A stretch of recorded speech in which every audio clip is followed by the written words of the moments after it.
Así lo voy a sugerir y permítanme los presentes hacerlo de esta manera.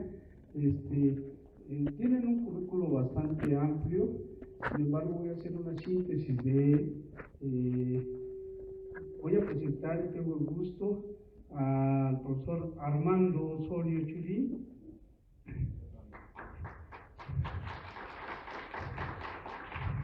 Él ostenta la maestría en Comunicación y Tecnología Educativa, tiene la licenciatura en Docencia Tecnológica, estudió Ingeniería en Comunicaciones y Electrónica en el CIME IPN, participante del movimiento estudiantil de 1987, actualmente es asesor técnico pedagógico en el Estado de México y participa en la coordinadora 1 de diciembre. Quisiera detenerme aquí, presentarlo y su currículo que sigue, discúlpenme, pero les presento al profesor Chulín.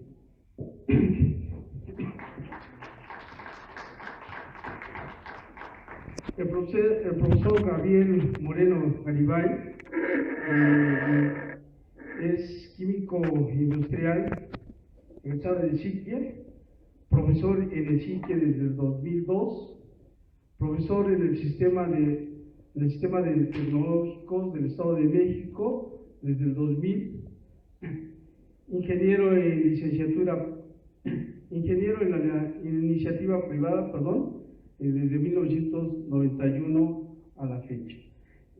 También le voy a pedir que comprenda estas cuestiones. Hasta aquí su extracto curricular. Antes de empezar con la primera ponencia, déjenme leer esto que rescatamos del decano, el presidente del decanato, el maestro Modesto Cárdenas García. La creación del IPN, dice aquí, objeto del Instituto Politécnico. El objeto del Instituto Politécnico Nacional es impartir a las masas, particularmente a las proletarias, la capacitación técnica para que en la República Mexicana cada individuo sea unidad social más apta para el ejercicio colectivo. Y para esto será preciso disciplinar sus facultades al máximo de su rendimiento, de acuerdo con los principios fundamentales de la organización científica y del trabajo. Esto es el inicio de la creación del Instituto Politécnico, además de un acervo mucho más específico. Doy entrada entonces a la primera ponencia. Le cedo la palabra al maestro Chulín. Pues muy buenas tardes, compañeros. Pudiésemos empezar con la primera pantalla. Y bueno, es un gusto estar con ustedes aquí. Esta unidad evidentemente no existía en el 87. Estas eran instalaciones de la vocacional número 3. Y era un punto conflictivo durante el movimiento estudiantil del 87, porque prácticamente los grupos porriles que en ese entonces eran dueños y señores del Instituto Politécnico Nacional, pues tenían sus principales trifulcas en esta zona, en el casco de Santo Tomás. Vamos a hacer un rápido recorrido de lo que ha sido la historia en el Instituto Politécnico Nacional. En el caso de nosotros, de egresados que mantenemos un vínculo con lo que está sucediendo en el Politécnico, nos llamó mucho la atención el inicio del movimiento estudiantil en el 2014. Pudimos participar en varias asambleas iniciales.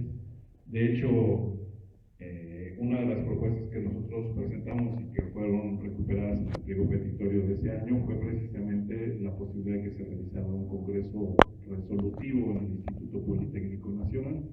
Se veía un poco lejano, ¿no? Porque había demandas más concretas, más inmediatas, como la cuestión del presupuesto, algo que agobiaba a todas las escuelas y que se convirtió en detonante en este año. Pero un estudiante del instituto me parece que debe de abrevar en la historia de esta institución. ¿Por qué? Bueno, porque si uno voltea prácticamente a todo lo que rodea al Politécnico, pues han sido conquistas del movimiento estudiantil, ¿no? Toda la parte sustancial de funcionamiento del instituto no ha podido ser construido más que por la lucha de los estudiantes de todas las generaciones en el Politécnico. Como se mencionaba hace un momento aquí, había una aspiración de Lázaro Cárdenas en este sueño que se construyó en el Politécnico durante su administración y que no era un sueño desligado de una visión de cómo debería de concebirse la educación pública en el país.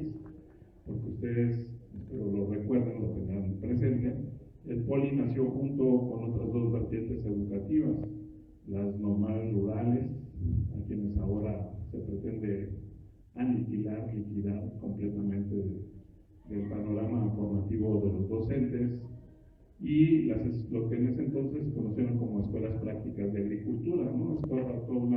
Que abarcaba pues las clases a las que se les debería hacer justicia después del periodo revolucionario, ¿no? Que habían sido los gestores de la revolución. Y que bueno, evidentemente como era una revolución de carácter pues, burgués democrático, pues el campesinado era quien había tenido un papel muy protagónico, pero la clase obrera incipiente en el país pues también había aportado luchas significativas.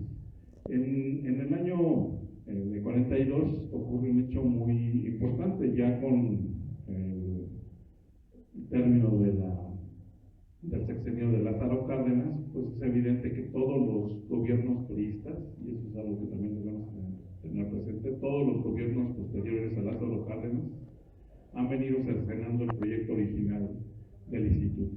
En el 42, en la primera huelga politécnica, que fue reprimida de una manera brutal, ahí se veían algunas imágenes de la represión. En ese entonces todavía no existía el cuerpo de granaderos, el heroico cuerpo de granaderos, pero sí existían pues, cuerpos de policías y bomberos que fueron enviados en contra de los estudiantes politécnicos.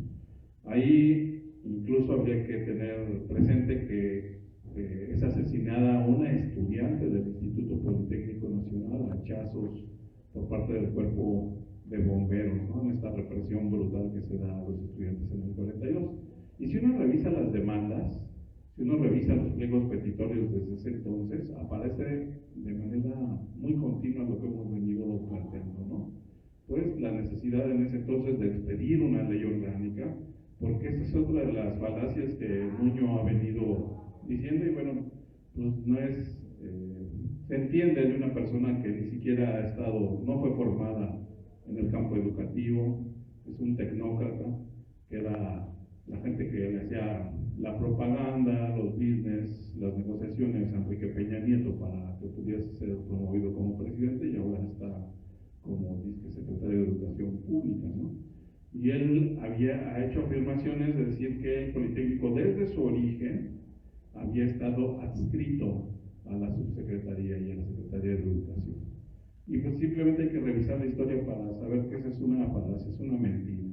El Politécnico, si bien es cierto, nunca tuvo un decreto de inicio, apareció simplemente como una partida presupuestal en el gobierno de Lázaro Cárdenas, y hasta después se empezó a gestar pues, su vínculo educativo con la Secretaría. Hay una tarea fundamental que fíjense que eso es lo que no se percibe desde afuera, ¿no? Yo he escuchado, estuvimos en un debate que se hizo aquí en Economía, donde Fernando Belauzarán defendió la posibilidad, él es un universitario, ¿no? Defendió la postura de venir gestando la autonomía para el instituto, y repito, no se percibe muy bien por qué los politécnicos, por qué un sector amplio de politécnicos no queremos la autonomía. Queremos el regreso al proyecto original.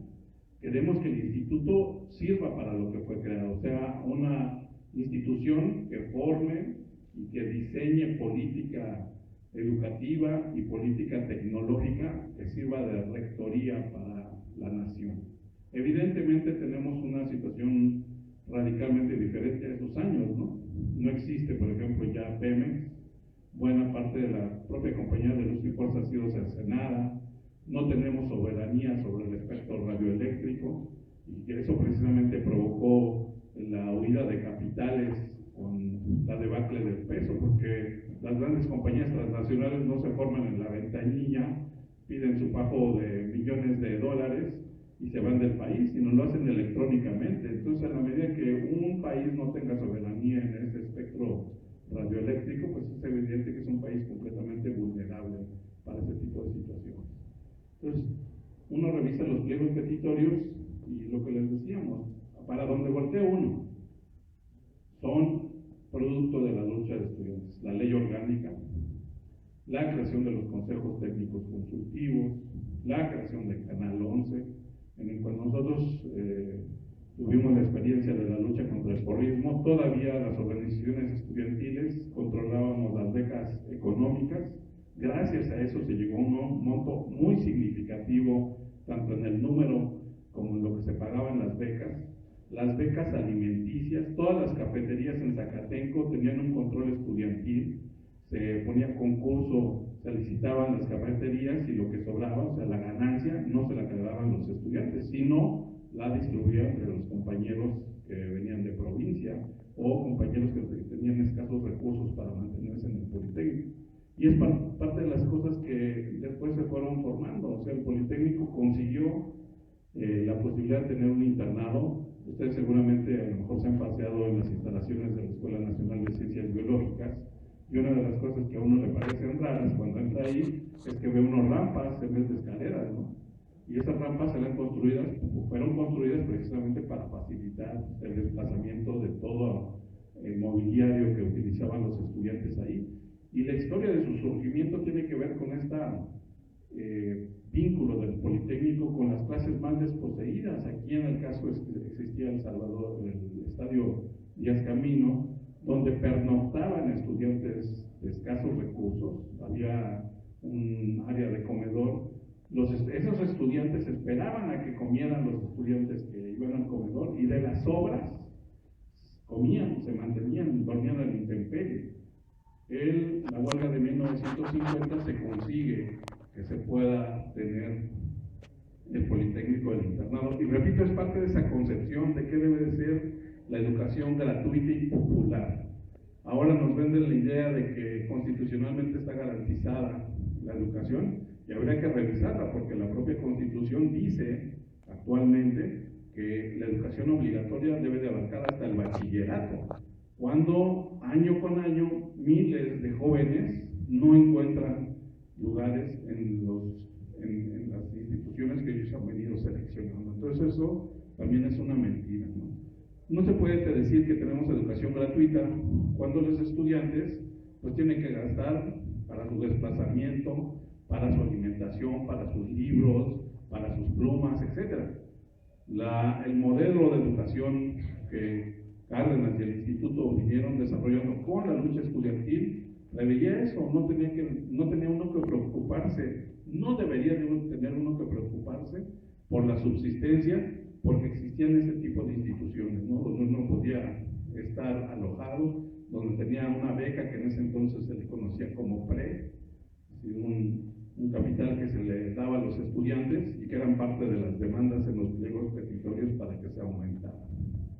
Entonces, repito, se ha venido cercenando al instituto.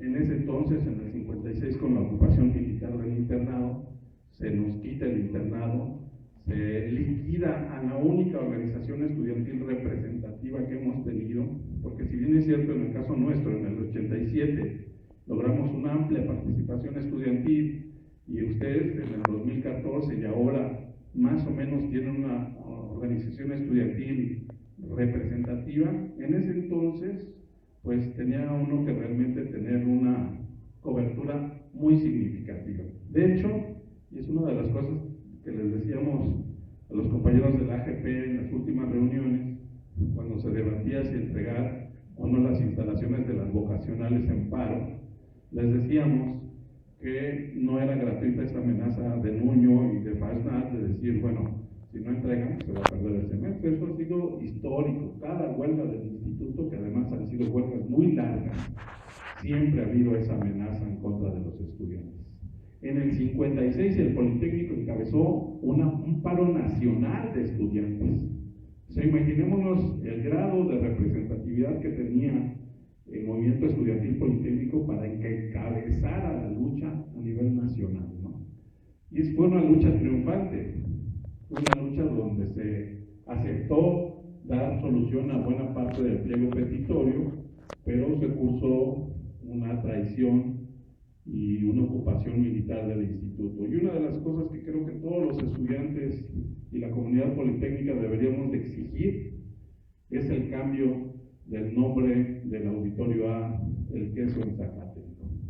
Porque ese auditorio tiene el nombre de quien encabezó la entrada de las tropas al Instituto Politécnico Nacional.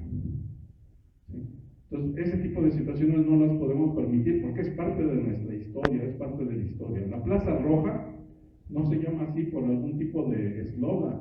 La Plaza Roja así fue denominada por los estudiantes como una forma de homenajear la sangre de nuestros compañeros caídos en los distintos movimientos estudiantiles.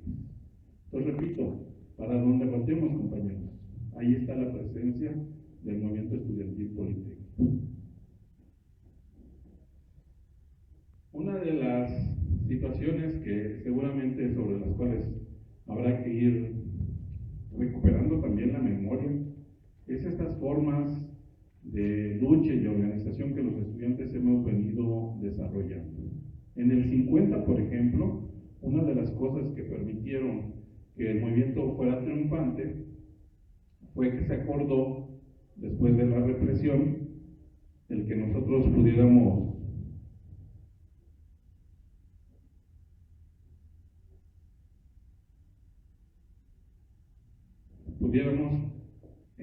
mantener una coordinación, y en el 50, después de que se impidió la llegada de los estudiantes a dialogar en Palacio Nacional, los estudiantes lo que hicieron fue una operación hormiga y se plantaron en Palacio Nacional e interceptaron al presidente en turno, y fue así como se consiguió la negociación y la respuesta favorable al pliego. En el 68, una de las formas, imaginemos, ustedes son estudiantes que utilizan profusamente este tipo de dispositivos, ¿no?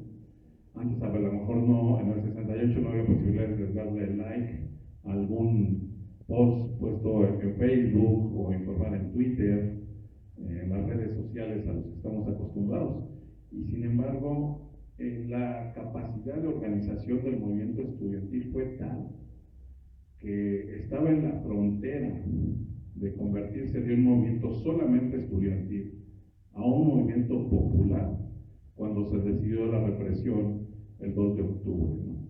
Y uno puede encontrar todo tipo de experiencias en esa lucha estudiantil, desde lo que sucedió con compañeros de aeronáutica, que era una carrera incipiente, que hacían globos aerostáticos capaces de desinflarse a determinada altura y en su interior llevar paquetes de volantes y diseminarlos, hasta agarrar perros de la calle, ponerles letreros y que anduvieran deambulando en las calles, el teatro callejero que hemos abandonado, compañeros, que creo que son, repito, formas de organización, de difusión que necesitamos recuperar. Ahora creemos que todo se debe de subordinar a tenerlo en las redes sociales, pero en la medida que nosotros no nos vinculemos a la población, no discutamos con ellos, no les compartamos nuestras aspiraciones, es evidente que cualquier movimiento está coartado. Vean lo que está sucediendo en estos momentos en Chiapas, en Oaxaca, en Michoacán. Hay que ver los videos, no los que nos muestra Televisa, sino precisamente esos que están en las redes sociales, y podremos discernir por qué decidir. Nuño dice que son unos cuantos miles de maestros, o unos cuantos cientos, como él ya ha llegado a asegurar, ¿por qué no se puede doblar un movimiento? ¿Por qué en estos momentos, en la madrugada, se hizo levantar las barricadas en Juchitán, por ejemplo, y por qué la población apoya a los maestros?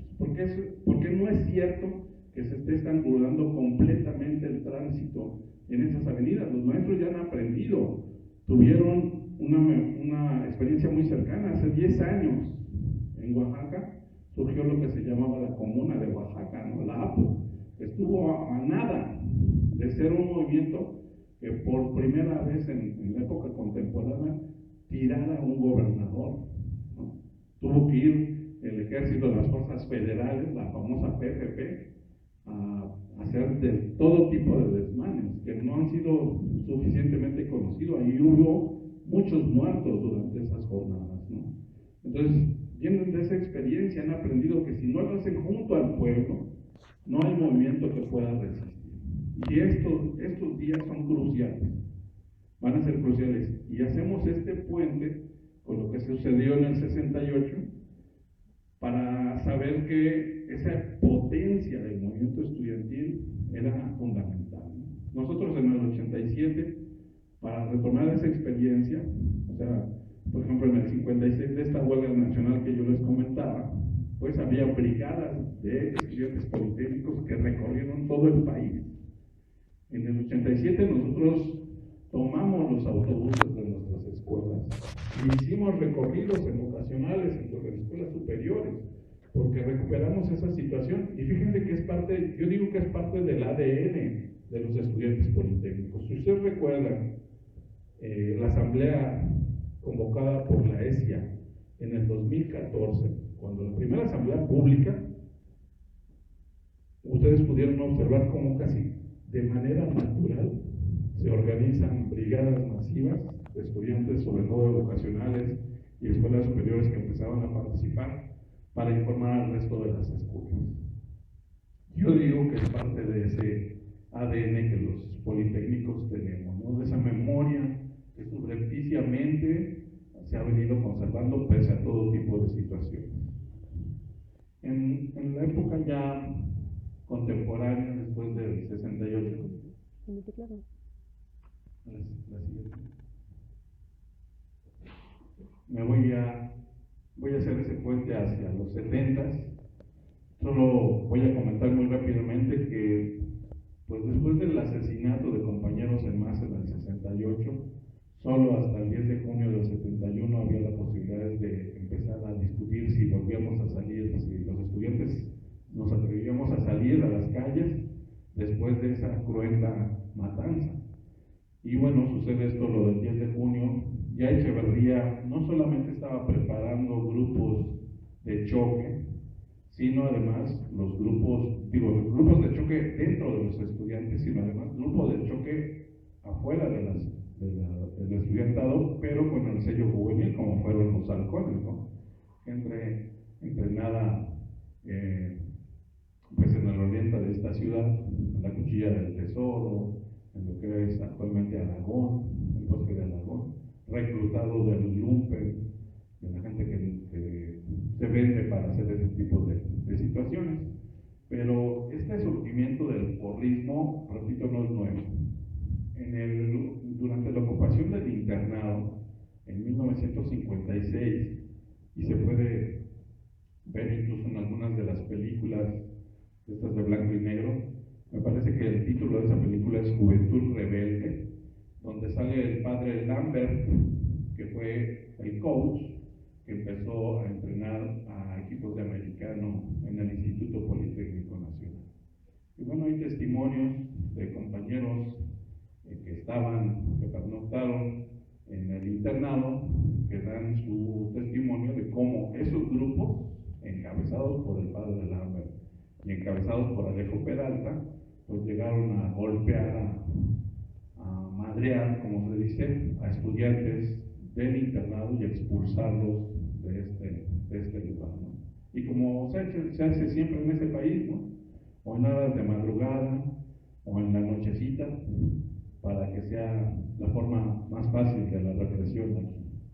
En el 73 surge la UDED, y creo que tenemos que tener también muy claro de esta situación del hilo histórico, de continuidad de ese tipo de organizaciones represoras, porque la UDED la patrocina lo que en ese entonces era el Partido Socialista de los Trabajadores, que actualmente es una de las corrientes que controlan al Partido de la Revolución Democrática, con los chuchos al frente, y que son los creadores de esos grupos de choque, de una de las vertientes de esos grupos de choque. Porque los otros, bueno, la vertiente priista, la FEP, y ahí ustedes pueden observar uno de los documentos que nosotros extrajimos junto con los compañeros de SIGIE, del local de los porros, donde se da cuenta de lo que las autoridades le daban a los grupos porriles en el instituto, ¿no? Y hay un listado de todo lo que les regalaban para que ellos fueran parte de las formas de control de los estudiantes en el Politécnico. Vamos a la siguiente. ¿Qué venía ocurriendo en los 70s? Bueno, en los 70s empieza a darse, a surgir la corriente neoliberal, que tiene, digamos, en el terreno educativo este tipo de aspectos, ¿no? Hay un boom en esa pirámide poblacional que obliga a que las secundarias, la demanda de estudiantes de secundaria creciera brutalmente. Por eso todavía encontramos, por ejemplo, docentes que no tienen estudios de licenciatura, que fueron habilitados en esa época, ¿no? Tuvieron la educación básica mexicana, tuvo que hacerse de ese tipo de compañeros para poder atender la enorme presión de la población en esa edad de estudio. Pero también las instituciones de educación superior, por lo que en el caso del Politécnico llegamos a tener una matrícula estancada durante muchos años, de 180,000 estudiantes. De hecho, si uno revisa la estadística del Politécnico y del resto de instituciones, el crecimiento que reportan las autoridades se da sobre todo en la matriculación de formas de enseñanza no presencial.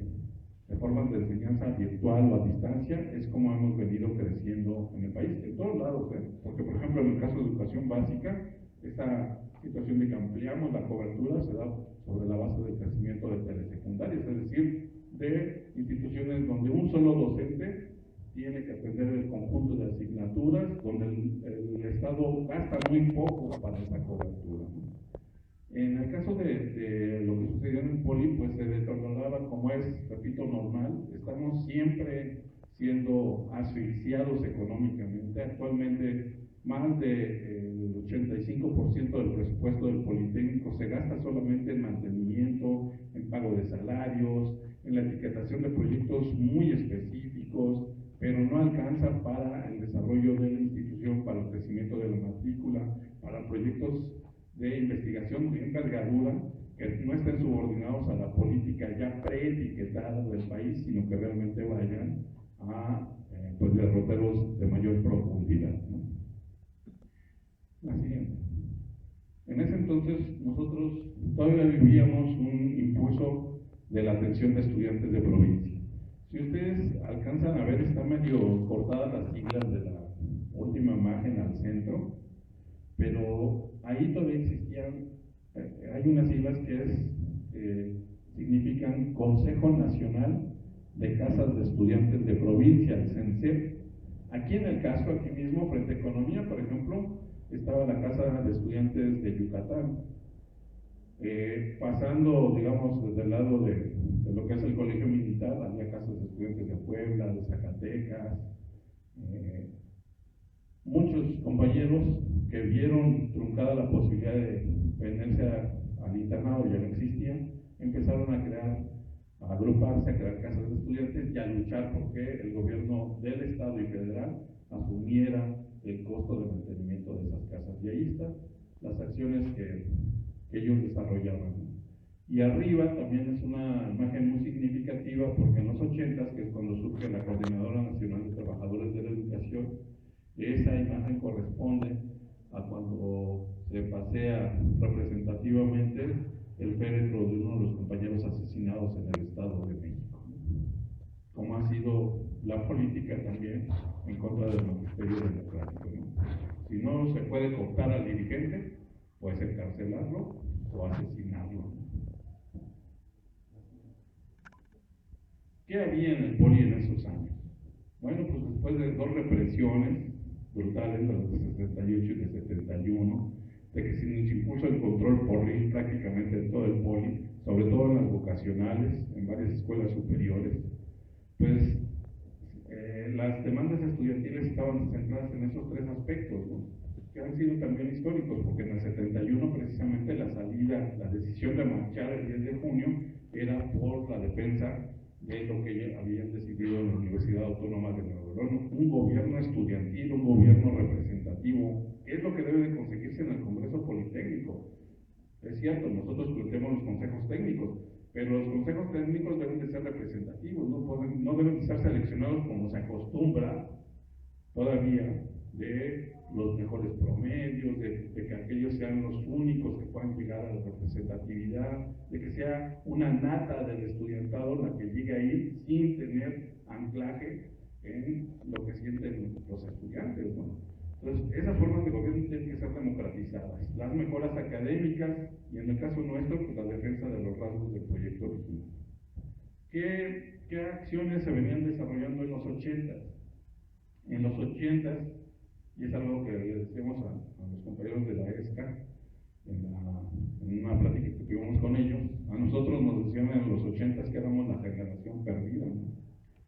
Pero yo no sé cómo entonces les tendríamos que llamar a ustedes, a la generación que están viviendo ustedes, porque en todo caso en los 80 todavía podíamos aspirar a que nuestra credencialización, es decir, a la posibilidad de exhibir un título, tuviese un importante peso para conseguir trabajo, ¿no? A que yo colocándome en un trabajo tuviese posibilidades de tener una cobertura social en los servicios de salud, a que tuviese un futuro más o menos certero con la posibilidad de jubilarme. Eso existía todavía en los 80. Actualmente eso no existe, compañeros, está siendo destruido. Precisamente es parte de las luchas que el magisterio democrático está planteando y que afectan directamente a estas generaciones, a ustedes que están en puerta por salir. Los propios estudios de la OCDE para este país señalan que mientras más estudios tenemos, menos posibilidades de ser contratados en correspondencia con lo que sabemos. ¿Sí? Está muy degradada la certificación estudiantil en los países como el nuestro. Y bueno, eso es lo que existía. Nosotros en el 84, por ejemplo, participábamos en uno de los primeros movimientos exitosos, y en el 85, de detener algunas de las demandas fundamentales de las escuelas. Por primera ocasión en el 85, por ejemplo, se da la posibilidad de que rechazados del instituto a nivel superior puedan entrar en las escuelas que venían demandando. Anteriormente había la zanahoria de las autoridades de decir, bueno, tú vas a ingeniería, no hay lugares, vete tantito, vete un semestre de economía, vete un semestre de turismo. La ley orgánica dice que si tú terminaste bien ese semestre, puedes concursar para cambiarte de escuela. Eso era letra muerta, compañeros, eso era una falsa salida. Entonces solo en el 84, en el 85, perdón, se consigue eso. Ahí está una imagen, ¿no? Ahí está la imagen al centro, abajo, del secretario de Educación en ese entonces, de Jesús Reyes Heroles, siendo interceptado por la movilización estudiantil que demandábamos lugares para quienes habían sido rechazados en el Politécnico, porque como ustedes ven, pues era parte de la tendencia que se seguía. En el 86 entra Talán, precisamente un alfil del gobierno priista para terminar de implantar las reformas que se venían aplicando en la educación superior. Y habría que tener memoria, en el 86 se da este despertar de los estudiantes universitarios en el Consejo Estudiantil Universitario, que le pone un freno, pues prácticamente de sopetón a las políticas que Carpizo venía implementando con similares ideas en UNAM. ¿Qué sucede con Talán en el Politécnico? Y esto es parte de las cosas actuales, ¿no? Que, repito, hay que discutirlas en el Congreso, porque hay una postura, repito, que se vivió en este movimiento de vocacionales, de estallar el paro precisamente, porque buena parte de enunciar que el Politécnico tenía que ser subordinado a la Subsecretaría de Educación Superior, pues tenía toda la intención de que pues quedáramos finalmente, de nueva cuenta, en la bolsa del concurso de los aspirantes de educación media superior y que se terminara la liga de las vocacionales con las escuelas superiores del instituto. Hay una demanda que existe ahí de los compañeros de Bocas que debe, repito, ser debatida en el Congreso, y es que me parece justo que si son integrantes del instituto, pues se recupere la posibilidad del pase automático. La calidad educativa es responsabilidad de las autoridades. La calidad educativa de esos egresados es responsabilidad de quien oferta esos servicios. Entonces, si bien es cierto, debe mejorarse su calidad, los compañeros tienen todo el derecho para que ellos se les considere pues, lo que son, parte de la institución, y esos lugares queden para ellos en las escuelas superiores. Esto implicaría evidentemente que se tenga que discutir el crecimiento drástico de la matrícula en las escuelas de educación superior. Esta situación del adelgazamiento de la población estudiantil, que es grave. Bueno, digo, en el 2014, en alguna de estas actividades ya post-paro, a mí me tocó recorrer mi escuela donde estudié, la CIME, y resultaba paradójico. O sea, resultaba paradójico ver a chavitos, digamos, dando materias de ingeniería con este modelo de outsourcing, donde se contratan por poquitas horas, donde no quieren contratar a profesores de base, pero donde además en los últimos semestres de las carreras prácticamente estaban desiertos los grupos. ¿Sí? Precisamente hablando con René Torres Bejarano, que dirige un seminario en el CIME, pues él me enseñaba su estadística y era alarmante. O sea, ver grupos de 10 personas en octavo o noveno semestre, pues, ¿qué está diciendo del grado de eficiencia terminal de nuestras instituciones? Y imaginémonos el pago que se está haciendo para la plantilla de profesores para que atiendan a 10, 15 alumnos en los últimos semestres de nuestras escuelas. Esta situación no puede continuar así. Necesitamos revisar qué estamos haciendo académicamente para que eso ocurra, pero tiene que ver con esta política de excluir a los alumnos. En la ESIQUIE, por ejemplo, a lo mejor nos lo podrán comentar, pues hay un sistema novedoso que se ofrece a los alumnos, pero son alumnos que prácticamente tienen que estar todo el día en la escuela para poder cursar sus materias, un sistema modular, que al final de cuentas es un sistema excluyente, ¿no? Porque tratar a todos por igual es lo más desigual, compañeros. ¿Sí? No se puede decir que los estudiantes tienen resuelta su vida para obligarlos a que estén todo el día en la institución sin tomar en cuenta su origen social. Y bueno, esta situación de que las becas empezaron a ser golpeadas, ¿no?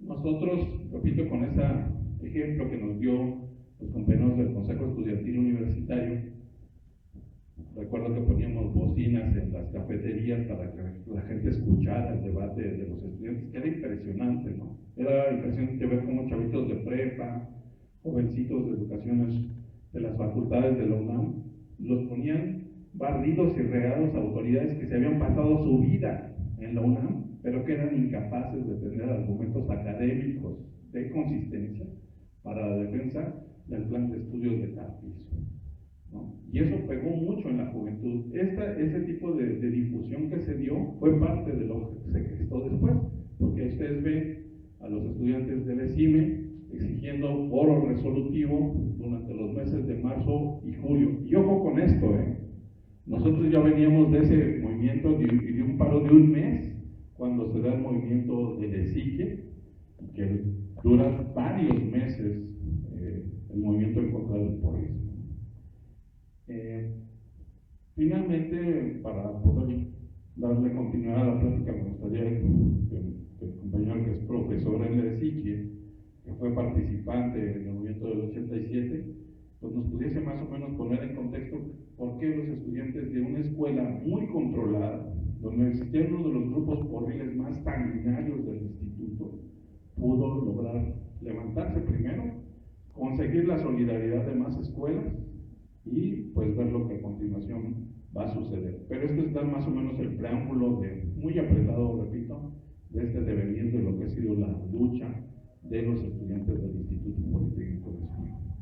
Para darle la palabra, solo termino con lo siguiente. Yo soy egresado de la vocacional número 10. Ahí también enfrentamos a los porros. Y nuestra lucha fue muy exitosa porque nosotros construimos algo que le denominamos Consejo General de Representantes de Grupo. Teníamos representantes en cada uno de los grupos académicos. Siempre les consultamos para tomar las expulsión de los perros en la Boca 10.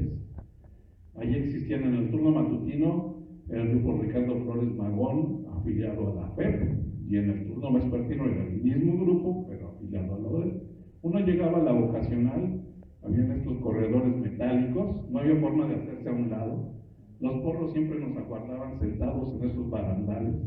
Si les gustaban los tenis, si les gustaba la mochila, pues, o simplemente tenían necesidad económica de irse a sus huelgas, pues a basculearnos, a quitarnos las mochilas, a quitarnos los tenis.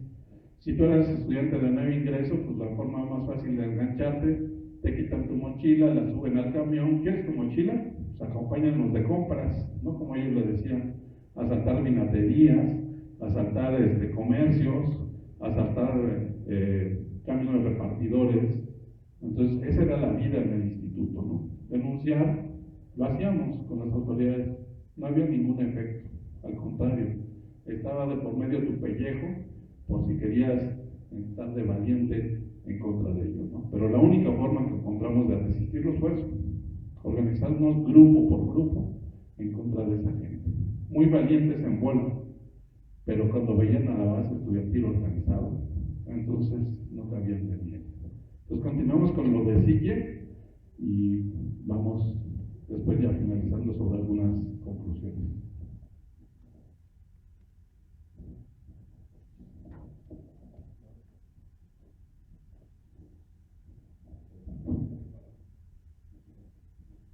Ok, muchas gracias. Yo viví esos momentos difíciles de 1987, la huelga de 1987 contra el porrismo, básicamente contra el porrismo y por demandas como auditorías académicas, como foros resolutivos, como incrementos al presupuesto. Esas eran nuestras demandas de 1987. Pero yo veo con tristeza de que las nuevas generaciones están muy desarraigadas de todos los movimientos históricos, de todos los movimientos estudiantiles. Por mencionar rápidamente el movimiento del 68. ¿Qué nos dejó el movimiento del 68? Bueno, nos dejó muchos compañeros caídos, desde luego, pero lo rescatable que debemos valorar, creo yo, es, por ejemplo, la erradicación del artículo 145 de la Constitución de Política de los Estados Unidos Mexicanos. ¿Cuál era ese artículo 145? Pues simplemente era el delito de disolución social. ¿Qué significaba eso? Que bueno, tú no te podías comunicar con uno o dos compañeros. ¿Por qué? Porque para el Estado ya estabas conspirando, estabas poniendo en riesgo la soberanía nacional, estabas poniendo en riesgo al país, en riesgo de una invasión extranjera. Se viajaban nuestros gobernantes, desde luego, ¿no? Fue un logro histórico que debemos valorar. Hoy en día, vean, nos podemos unir en grupos tan numerosos como queramos, ¿no? En el 71, por ejemplo, igual ya lo había mencionado el compañero Armando, pues la lucha era pues por la defensa de la Universidad Autónoma de Nuevo León, por la libertad de los presos políticos de los 60, ¿no? Por la salida de los grupos porriles, que ya existían desde entonces. Y mi tristeza también se basa en que, por ejemplo, en las marchas del 2 de octubre del 68, siempre decimos 2 de octubre, no se olvida, pero para las nuevas generaciones ni se acuerdan, ¿verdad? Yo no veo a las nuevas generaciones en las marchas recordando el 2 de octubre. El 10 de junio del 71, con la represión por parte de los halcones hacia los estudiantes, pues también se nos está perdiendo de la memoria, se nos está olvidando nuestra propia historia.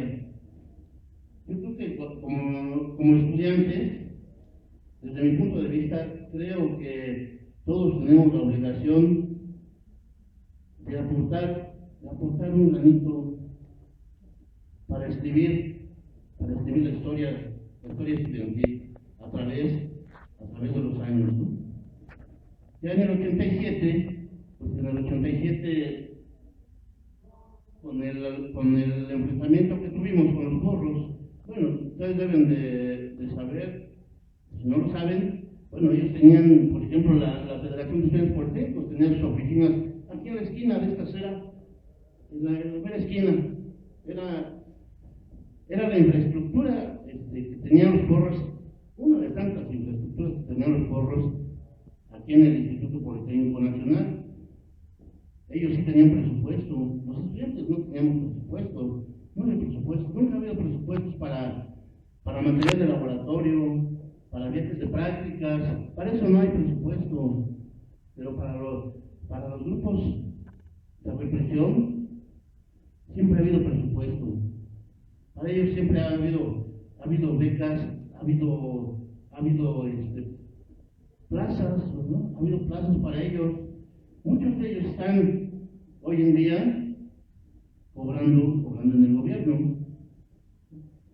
Incluso en el mismo Instituto Politécnico Nacional tenemos a varios porros de antaño que ahora son funcionarios.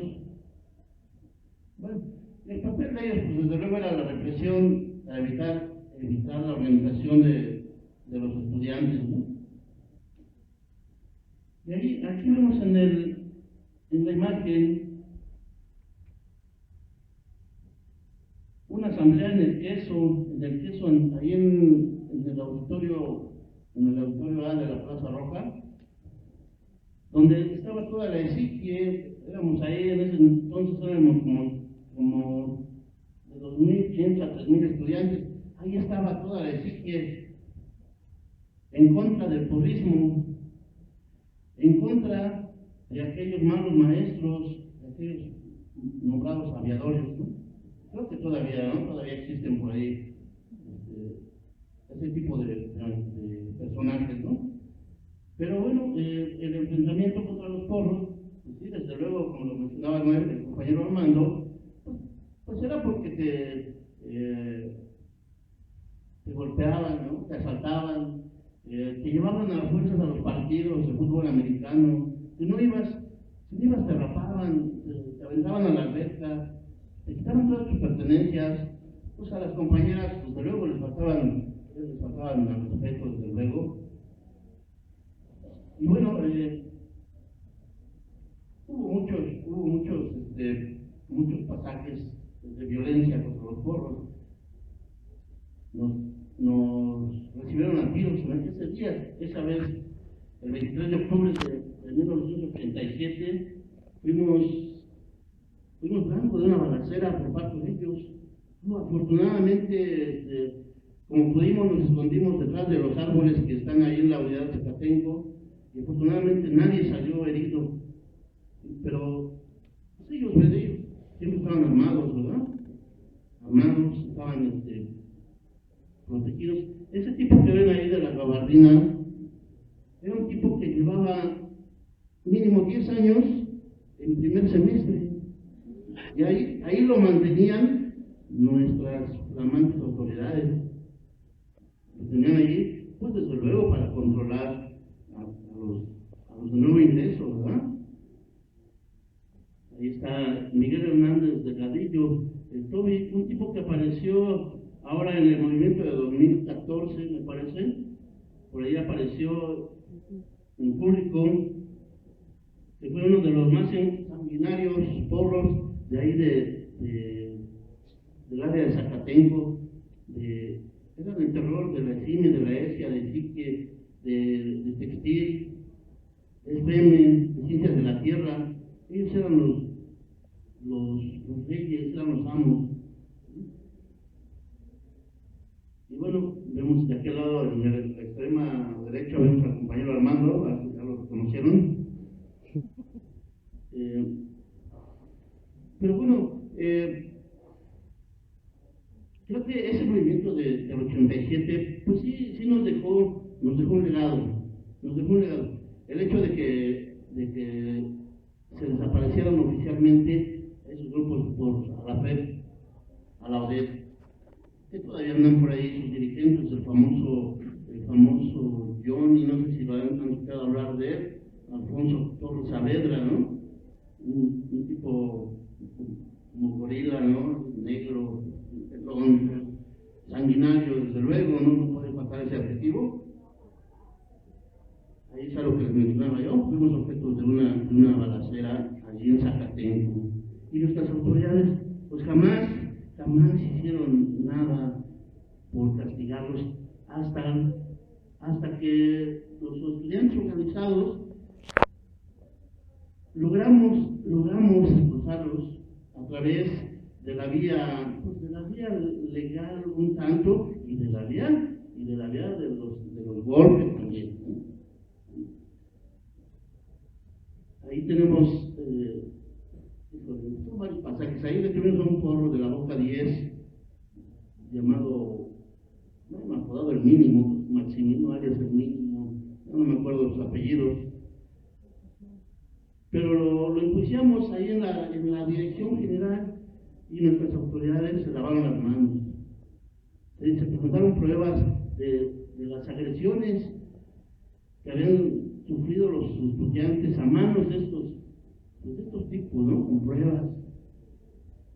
Por ahí hay un póster, no sé si está por ahí, pues ahí está el tipo que enjuiciamos. Pero hay un póster muy emblemático donde aparece un estudiante con un puñal clavado en la espalda, un hacha en la cabeza, diciéndole a las autoridades, me atacó un porro. Y las autoridades decían, tráeme las pruebas, ¿no? Tráeme las pruebas.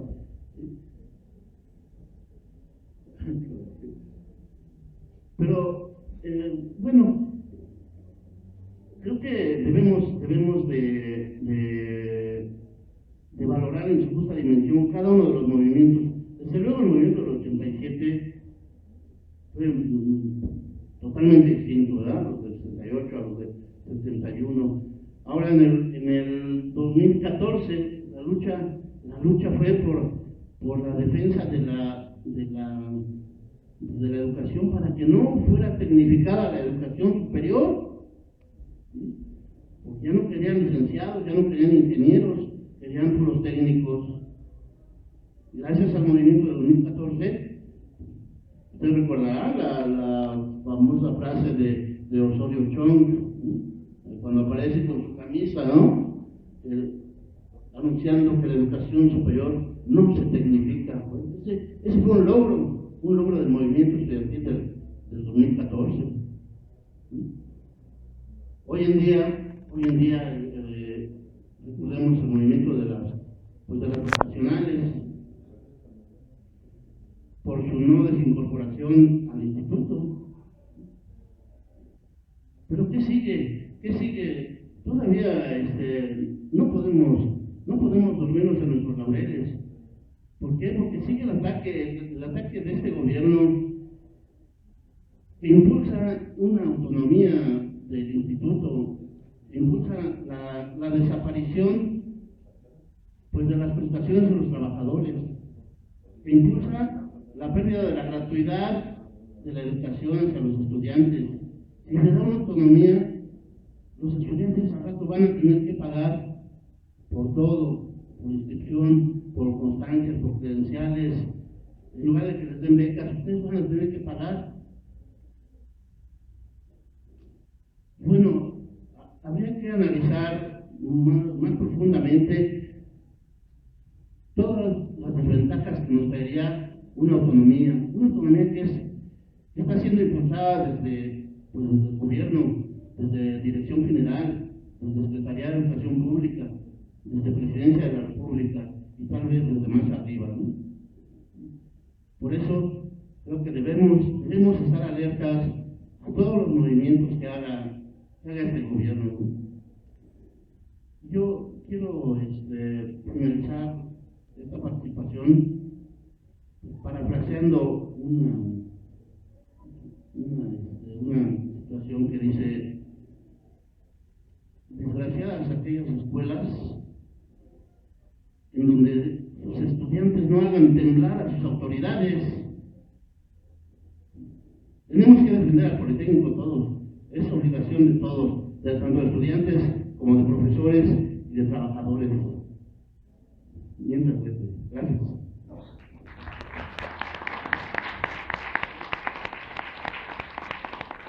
Bueno, creo que habría que simplemente puntualizar algunas cosas. Ustedes ahí veían el inicio de las negociaciones en el 87, la imagen que nos refiere esta postura de las autoridades. Hay que decirlo, como lo denunciamos en el 2014, que en la mesa de las autoridades participó Estelio Baltazar, un profesor del ESIC que ahora parece ser va a ser nombrado decano para que entre en automático como miembro del consejo de la comisión organizadora del Congreso Politécnico. Entonces son las flamantes reliquias que tenemos de esa época. ¿Qué cosa consiguió? Bueno, además de decir que nosotros fuimos parte de eso, o sea, fuimos después del 71, después del 68, no había habido un movimiento estudiantil tan masivo como el que ocurrió en ese año, en el 87. Nosotros que estuvimos el 19 de noviembre ahí en el Zócalo, podemos decirles que había toda una incertidumbre de lo que iba a ocurrir. Y ustedes no nos dejarán mentir, esa es la imagen de un Zócalo repleto, donde en ese entonces solo llegábamos a parar 11 escuelas superiores. Cada vez que las autoridades nos decían que no se podía, que no nos iban a resolver, que era imposible proceder en contra de los porros, que no había pruebas, nosotros abandonábamos la mesa de negociación y nos íbamos a otra escuela. Hablábamos con la base estudiantil, conseguíamos que se incorporaran al paro, así una a una de las 11 escuelas, y las autoridades tenían que volverse a sentar, porque además eran negociaciones públicas. Y había otra observación a los compañeros de la AGP: las asambleas públicas en el que eso eran con base estudiantil presente, no solamente transmitidas por Canal 11, es decir, no solamente en ese mensaje que me pareció nocivo, de decir: disfruta tu movimiento desde la comunidad de tu casa, porque al fin nosotros aquí estamos debatiendo con las autoridades, ¿no? Ahí las negociaciones en el que eso estaban abarrotadas de estudiantes. Evidentemente había mucha complicación, porque un estudiante que ve cómo una autoridad se está burlando de lo que está sucediendo, pues es evidente que no se iba a quedar callado en un auditorio repleto, ¿no?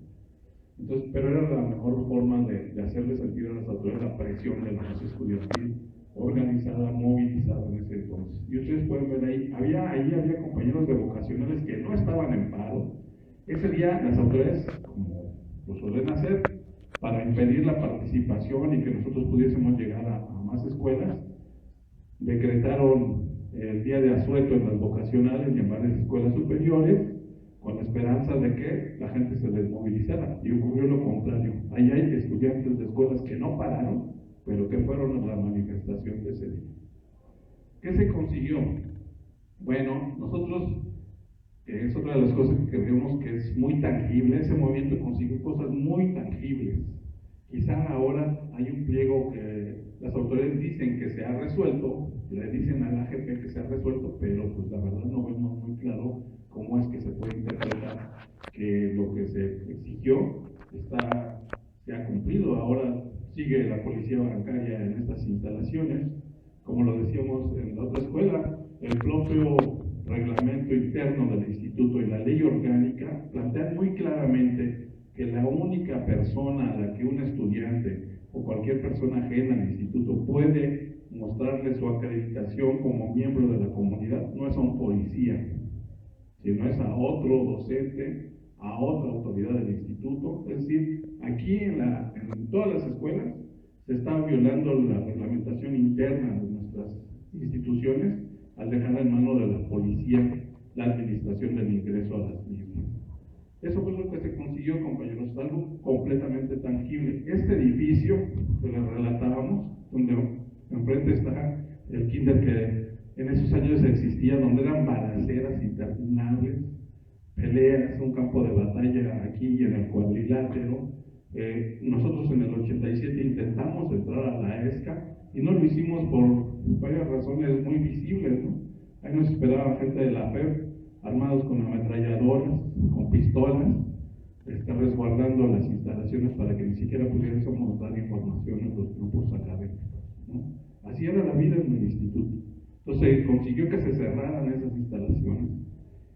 Se consiguió la liquidación paulatina del porrismo. Ese fue un golpe de muerte, porque ellos ya no podían estar en las escuelas superiores. Si bien es cierto que subsistieron alguna época en las vocacionales, poco a poco su fuerza se fue terminando de una manera muy abrupta. Se consiguió al presupuesto, incluso por ejemplo en el caso del ESIME, áreas que no pararon, como fue el área de aeronáutica, una matrícula pequeña, ellos mismos fueron beneficiados por el incremento del presupuesto en nuestras instituciones. Se hizo una auditoría académica y administrativa, donde, como se menciona, pues se pusieron a la luz casos de aviadores, de profesores que llegaban, que cobraban y que no daban clase. Se terminó con varias mafias en nuestras instituciones, que habían en los ETS, la mina de oro para que el estudiante ni pasara, pero además donde consiguieran recursos a partir de la extorsión de los compañeros irregulares. Se hicieron varios foros académicos en las escuelas, se dio el fortalecimiento de las organizaciones estudiantiles de esa época y nosotros contribuimos como politécnicos lo que sucedió un año después. O sea, la insurgencia que llevó a ganar, porque así fue, a Cárdenas en el 88, buena parte fue contribución del movimiento estudiantil politécnico. Entonces, me parece que nosotros, pasamos a la siguiente, nosotros no podemos olvidar que esta defensa del instituto tiene que pasar también, si queremos que prevalezca el proyecto original del Politécnico, eso nos debe llevar a discutir qué proyecto de nación queremos. No puede estar desligado. El Politécnico, como se concibió al inicio, pertenece a un determinado proyecto de nación, un proyecto de nación donde el centro son las clases menos poseedoras, donde son las clases que están en la transformación de la sociedad, los obreros, los campesinos, como señalaba Cárdenas, y en ese sentido también no debemos olvidar que esto sigue presente en el instituto. Nosotros una de las cosas que confirmamos en ese año es lo que les comentábamos, que Porros del Poli después eran autoridades, el propio Talán fue una de las personas que fue a visitar después de la matanza del 68 al presidente pidiéndole que ya normalizara las clases en el Politécnico, ¿no? Así es, esa es la historia que siempre ha existido aquí. Entonces, y este es otro de los sujetos, ahí está una madre de familia que le está reclamando a este sujeto que veíamos que proviene desde el 87, que está organizando al porrismo. O sea, no es una cuestión de que se le ocurrió ponerlo en su Facebook de repente, no. Pasamos en los siguientes. Ellos siguen organizados, son toda una red de complicidades, de compromisos que siguen existiendo al amparo de las autoridades y que están esperando regresar. Cuando a nosotros en el movimiento del 2014 a veces no nos dejaban entrar a las escuelas porque no teníamos nuestra credencial actualizada del Politécnico, nosotros les decíamos a los compañeros que eso era una salida falsa, porque los primeros que tienen acceso a ese tipo de identificaciones son esta gente, son la gente cercana a las autoridades que se van a cobijar en supuesta pertenencia a la comunidad politécnica. Y ahí los vemos, ¿no? Pues, seguramente se les puede identificar por su apariencia tan apacible, por ese dejo de bondad. Ahí está uno de los fundadores de la ODED con Enrique Peña Nieto, ¿no? Víctor Gabriel Xochicale Saldívar, y con su agraciada esposa. Y arriba vemos igual al que era el presidente de la ODED en el 87, con Yoto Xochitl, departiendo ahí, poniéndose de acuerdo para que el Consejo General Consultivo votara en contra de la flexibilización del reglamento y aplicar las restricciones académicas que Yoloxochitl planteaba. Y ahora vemos algo también más reciente. Estas son imágenes que nos proporcionaron los compañeros de UPIXA. No va a tardar mucho, compañeros, porque ya empezamos a ver expresiones de nueva cuenta votacionales de gente que está siendo seleccionada por estos sujetos. Y finalizo con lo siguiente. Otra de las cosas que se plantearon en el pliego del 2014 fue la eliminación de que a los exdirectores generales se les diera una pensión vitalicia, como si hubiese sido, bueno, que también es ilegal, como a tratarlos como expresidentes, ¿no? Supuestamente se concedió eso. Pero hace poco Fasnat acaba de informar que, ok, no les dan pensión vitalicia, pero resulta que a estas personas se les está pagando como docentes del instituto. Además, no cualquier docente, ¿no? Yoloxochitl tiene un salario de 46,000 pesos mensuales. Enrique Villa, de 47,000. Correa Jasso, que fue la persona, ustedes se enteraron por las fotos del periódico, que buscó a los dirigentes de vocacionales para hacer un puente entre su inquietud juvenil y la preocupación de Nuño sobre el Politécnico. A él le pagan la cantidad de 54,000 pesos mensuales. Y es, como lo dice sin rubor, Fasnat, gente que cobra como maestro y que no da una sola clase en ninguna institución del Politécnico. Entonces son parte de los pendientes, compañeros, son parte de la discusión del Congreso, que debe de ser resolutivo, que además no debe de constreñirse a hacer un pronunciamiento sobre el tipo de institución que queremos. No solamente eso, debe de además hacerse acompañar de un programa de lucha para que eso se consiga.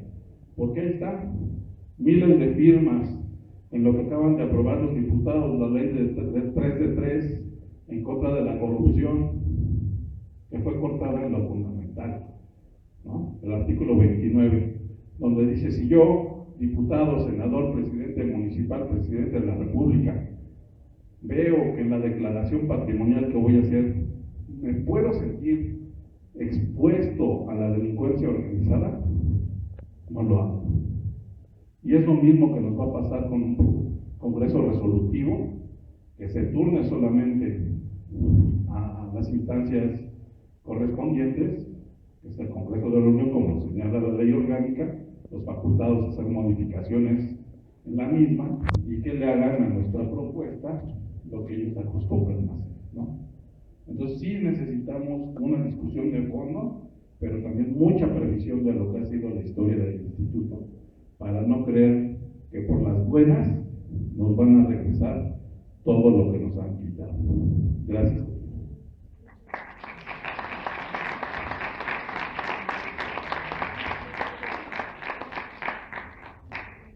Bueno, permítanme aumentar un poquito a lo que acaban de decir los compañeros.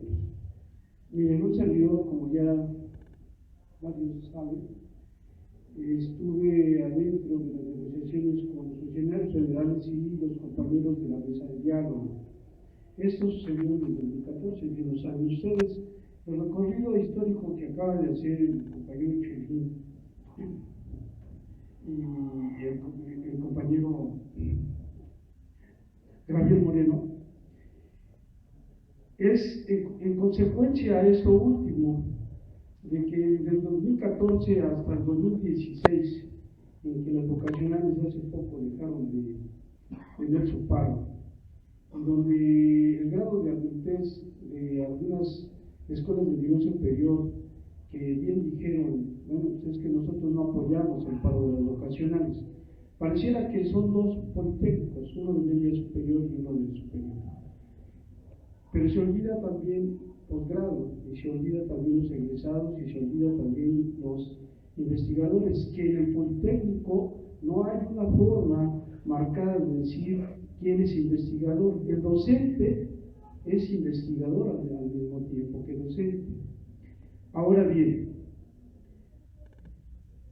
con eso que ustedes acaban de escuchar brevemente una historia de 80 años y más, habría que hacer el balance para poder irnos al CEO primero, ¿sí? Y después reconocer el CNP como si hubiese estado en un pliego petitorio, que ustedes también lo saben, que no fue así. Y para agregar a esta persona del sitio, el profesor que citó Churín, también estuvo en la mesa de diálogo. Bancasa estuvo ahí, sí, y que también se decía que podía ser el director general en ese entonces, pero se decidió por Fernández Fazna. No antes también los de la mesa de diálogo habían pedido que se retirara otro exdirector. Y así como ello, vuelvo a repetir, es todavía echarnos un clavado a lo que es la historia. Historia que se contó en ese momento a grandes rasgos, pero no es todo. Entonces, si gustan, entramos en las preguntas, se las hacemos llegar a los ponentes y con mucho gusto ustedes decidirán quienes deben de contestar su pregunta. Sí, ¿cómo hacemos eso?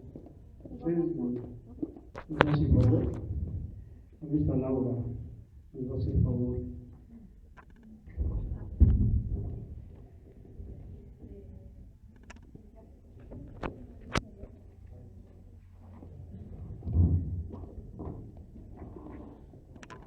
No creo que alcance.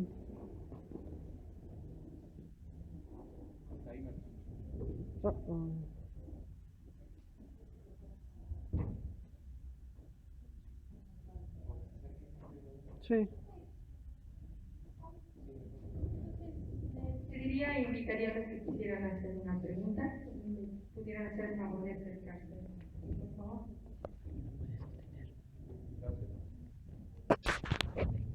Compañeros, compañeras, buenas tardes.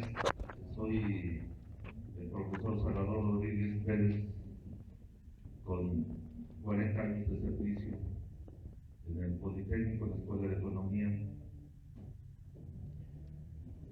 Antes de hacer la pregunta, yo quisiera decirle al enviado de la Dirección General que viene a recoger el reporte que no trae una propuesta específica para la comunidad del SIX Santo Tomás, sino al contrario, por admiración, por respeto a la posición tan digna que tuvo la comunidad del SIX Santo Tomás, ¿verdad? Yo vengo a aprender de ustedes, a ponerme a su disposición, ¿verdad? Y que en las tareas que defina el SIX, que me anoten en la lista y que lleven el reporte allá a Dirección General. Bueno, después de que hice esta observación, quiero decirles lo siguiente antes de la pregunta. Miren, compañeros, el IPN es una institución que se construyó con mucho amor a la humanidad, con mucho amor a los más pobres de nuestro pueblo. La gente que se encargó desde 1935 de diseñar cómo debería de ser el IPN, visitó todos los rincones del mundo y todos los rincones de este país. Y le costó mucho trabajo llegar a este proyecto tan bonito. Cuando conozcan el fondo histórico, que ya en esta conferencia se empieza, cuando conozcan el contenido filosófico, académico, cultural, lo van a defender como se defiende lo que se quiere. Bueno, en esta comisión estaba Juan de Dios Batis, estaban figuras extraordinarias del pensamiento del siglo pasado. Llegaron al resultado de que había que juntar instituciones dispersas y crear el Instituto Politécnico Nacional. Pero antes, el general Cárdenas ya tenía en la mira nacionalizar la industria petrolera. Y las empresas transnacionales le dijeron, no te vamos a dar más ganancias. Y el general Cárdenas fue a la Universidad Nacional Autónoma de México, que en aquel entonces estaba dominada por el PAN. Gómez Morín era el rector de la universidad, ¿verdad? Y le dijo al general Cárdenas, no puedo poner a disposición la universidad para crear los cuadros científicos y técnicos que necesita la industria petrolera en manos nacionales, porque se entendía que al nacionalizar la industria petrolera, los profesionales y los técnicos que ahí laboraban se iban a ir a sus países. Bueno, la UNAM no quiso. ¿Cuál fue el argumento que puso? Somos autónomos. El gobierno no puede intervenir con nosotros. Bueno, el general dijo, ni modo, no hay de otros. ¿Y saben dónde fue este equipo de científicos? Fue al campo, compañeros. Bueno, llegaron hasta mi tierra, el estado de Puebla. Quien conozca Chignahuapan sabrá, aquí empezando la sierra norte de Puebla.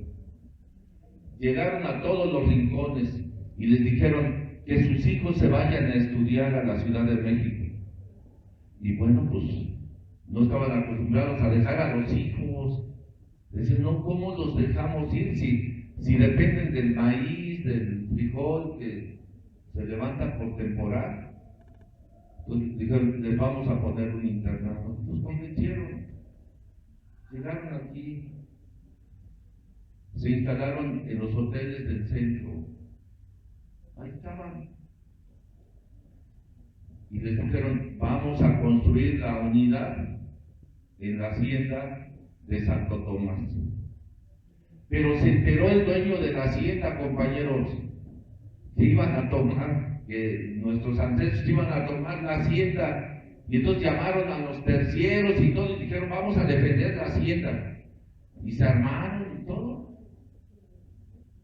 Y entonces, ahí en el centro, pues, no había camiones ni estas cosas que los trajeran hasta acá. Entonces, quien haya ido a Esime Allende, en el fondo, en el jardincito, hay una vieja carreta. Yo les digo, les pido de favor que la vean, que se saquen un selfie con la carreta, compañeros. En esa carreta, nuestros antepasados estudiantes del Poli subieron rollos gigantes de alambrado de púas y se las trajeron. No había bueyes ellos se trajeron esas carretas, llegaron hasta acá y estaban los del hacendado y estaban todos los tercieros y no los dejaban entrar. Entraron.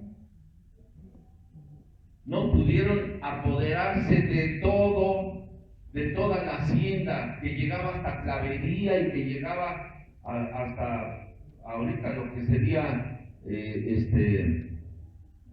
galerías. Estaba grande la hacienda, pues no era una hacienda chiquita. ¿Con qué se quedaron nuestros compañeros? Con el casco de la hacienda. Por eso se llama aquí casco de Santo Tomás.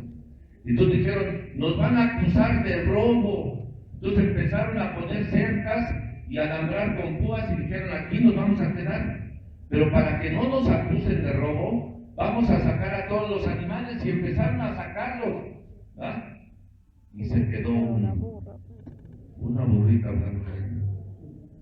Por eso queremos tanto a la burra. No crean que nada más porque nos proyectamos, no tiene nada que ver con eso. La burra era una burrita blanca y ahí se quedó. Los politécnicos estamos hechos de otra manera, compañeros. No nos gusta perder.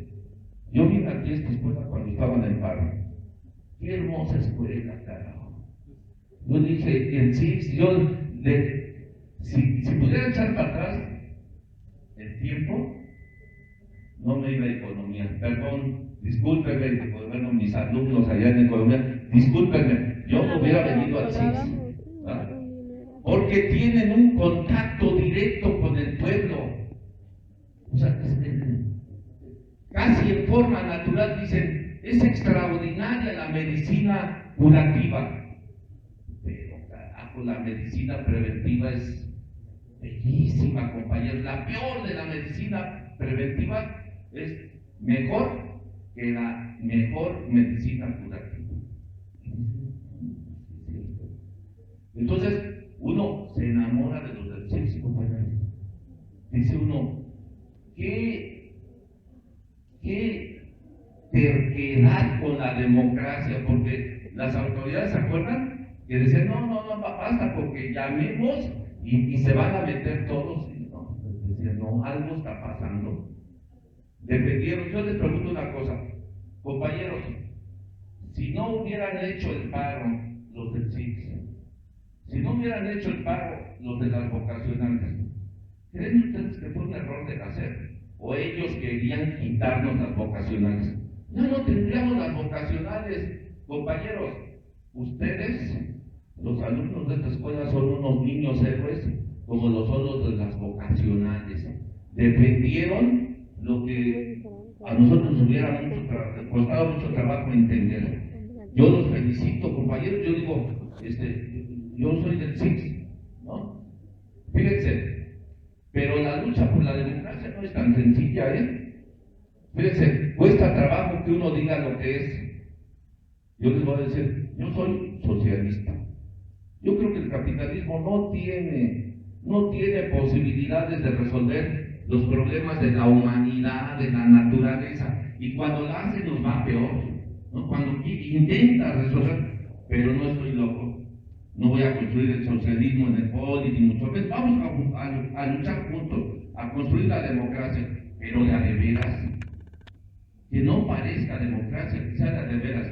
Lo que yo digo es, estos alumnos tan sensibles a los problemas sociales, tan enamorados de la enseñanza científica, estos alumnos del CIX no nacieron naturalmente. Que después de un papel destacadísimo en el 14, de un brillante papel en el 16, la respuesta sea que tienen un director que quién sabe de dónde llegó. ¿Qué es eso? Díganme, ¿qué es eso con la democracia? ¿Quién me puede explicar eso, por favor?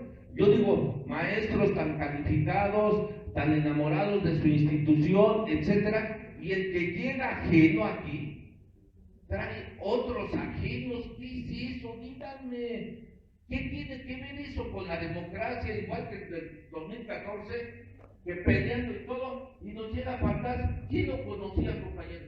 Yo no lo conocía. ¿No?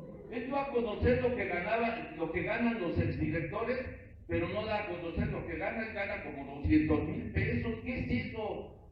¿Qué tiene de democrático? Dicen, es que estos exdirectores son ajenos al IPN. Sí, son corruptos, son incapaces, pero no son ajenos al IPN. ¿Estamos de acuerdo? El ajeno es él.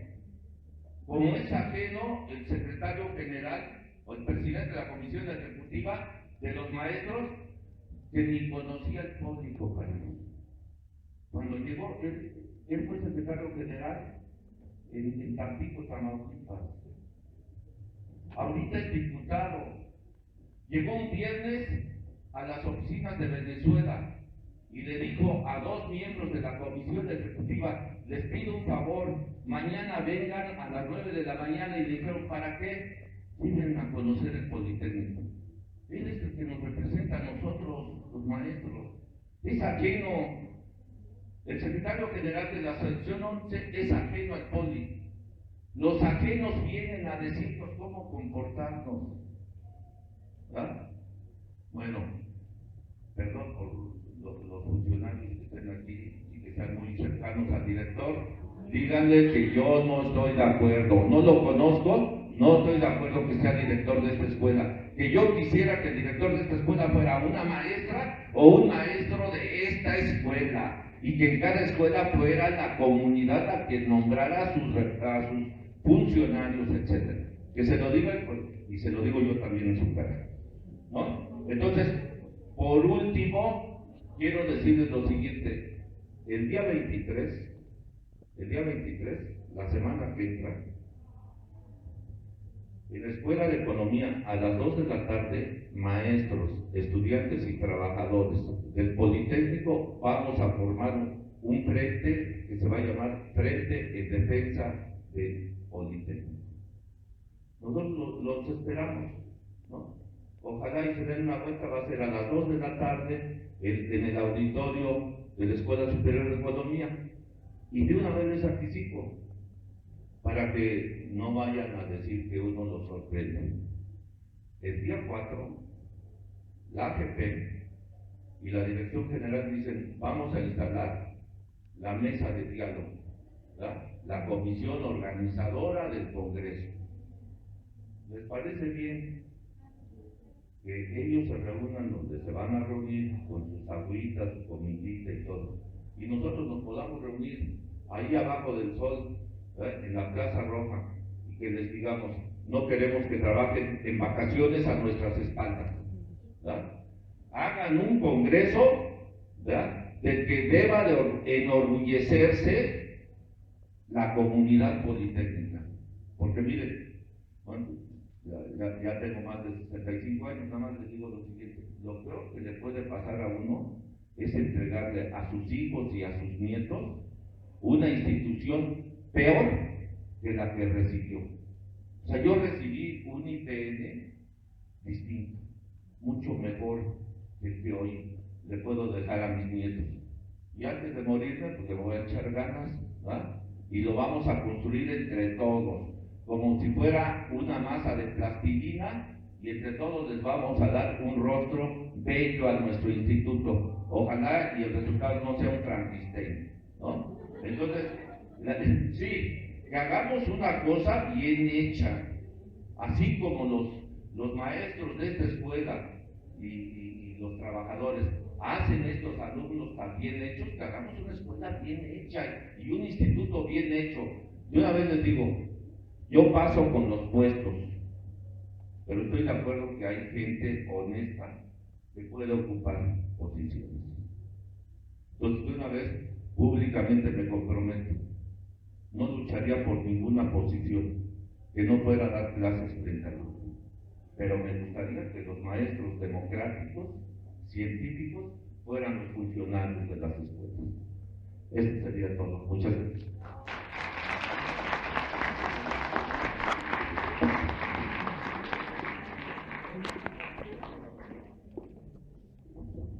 Gracias por la felicitación al CIS. ¿Alguien tiene alguna pregunta?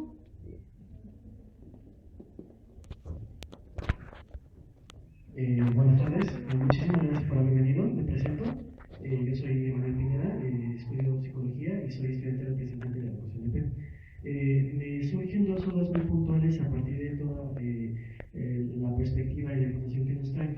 La primera es acerca de, como mencionan, las nuevas formas de gobierno, ¿no? O la crítica que hay hacia las formas de gobierno, específicamente Consejo Técnico Consultivo Escolar. Mi pregunta es, ¿cuál es su perspectiva hacia qué es lo que debe cambiar?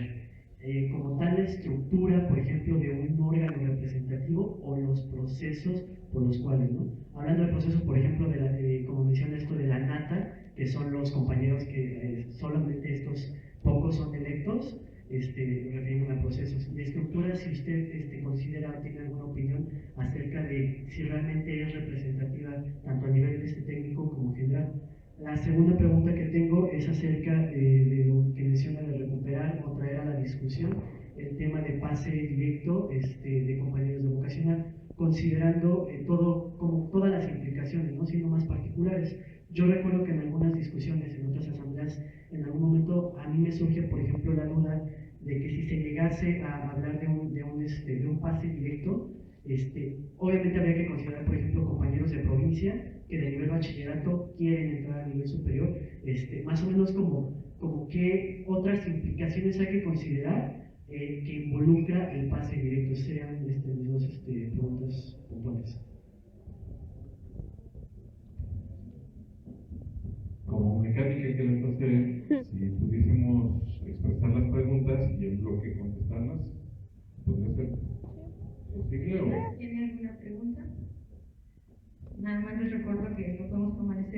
recibir a las 8:30. ¿Sí?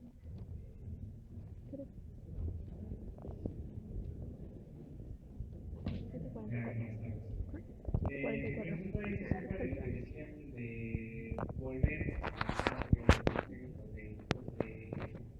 volver a ese origen obrero y de la técnica. Me surge una cierta disyuntiva porque dentro de la misión de Politécnico va a ser, digamos en este caso, licenciados, ingenieros, técnicos que estén a la disposición y que alivien lo que necesita la nación. ¿Cómo podríamos volver a esa vieja imagen del Politécnico si el mundo está globalizado? Lo que se necesita es algo muy contemporáneo. ¿Cómo juntar la vieja visión del público con esto que está en la nación? Estos trabajos están globalizados, por así decirlo. ¿Alguien más tiene otra pregunta?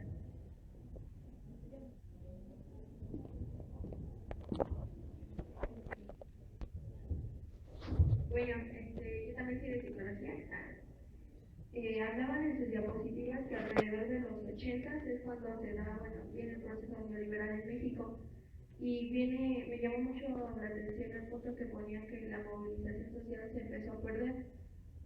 ¿Cómo consideraron ustedes, o cómo consideran que esta política nueva que llegó ayudó a que esa movilización se perdiera y que ahorita ya no esté, porque ahorita ya no está la movilización y hay tanta fuerza como lo había como en el movimiento del 87, bueno, de todos los años posteriores del 80?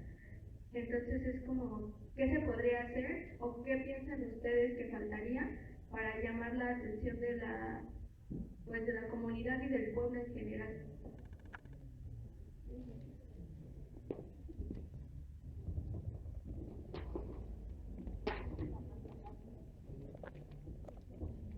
Bien, pues más que una duda, a mí me gustaría hacer un llamado sobre que matizaran un poco más sobre esta labor, ¿no? Que es lo de la historia, particularmente si pudieran hacer un esfuerzo por tratar de vincular esta idea de la historia en este caso del Politécnico concretamente, que es lo que nos trae aquí, y la organización entre comunidades. ¿De qué manera nos favorece eso? No sé, me gustaría escuchar su perspectiva, ¿no? En este caso somos una comunidad politécnica, estamos hablando de la historia. ¿Cómo podríamos interpretar esos dos factores, por decirlo así? Gracias. ¿De dónde nos visita? De la ESCA. Bien. Les visito de la ESCA Santo Tomás, soy compañero de posgrado de la ESCA Santo Tomás. Venimos apoyando este tipo de proyectos. De hecho, les digo, vale la pena, a lo mejor iniciamos a generar este tipo de actividades también en la ESCA y les hicimos la invitación, ¿no? Porque también se desarrollara aquí y en cualquier otra escuela, ya que creo que es interesante saber el origen del lugar en el cual estamos parados, ¿no? Por eso la intención de venir a acompañarnos. Gracias. Gracias por acompañarnos. Me presento, mi nombre es Edgar Armita, soy actualmente representante de la COSENP de parte del sector PAE, egresado del instituto, y básicamente son dos preguntas las que tengo, que seguramente serán tema de discusión, ya sea en la COSENP o en el CNP. Uno es, hablaba un poco de autonomía, pero básicamente el artículo 2 habla de que somos un órgano desconcentrado, ¿no?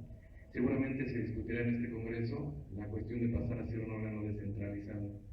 La pregunta textual sería cómo tratar de defender esta parte respetando pues, el principio politécnico, o abrir un panorama en donde se pudiera optar por otra situación. La segunda, y que también se mencionó con base a las vocacionales, la Constitución sufrió una actualización en el artículo 3 constitucional, en donde incluye el nivel medio superior como obligatorio, en donde este nivel medio superior, según la Constitución, va a ser pues, prácticamente formulado por el gobierno federal. Seguramente será un tema fuerte en el Congreso, tratar de defender las vocacionales. Pero la pregunta es cómo ir en contra de esto cuando la Constitución política ya fue, obviamente, anticipada a estos proyectos, modificada para contemplar los niveles medio superior que sean controlados desde el Estado, cómo tratar de defenderlos en el Congreso o plantearlo desde la Comisión Organizadora. Gracias. ¿Alguien más?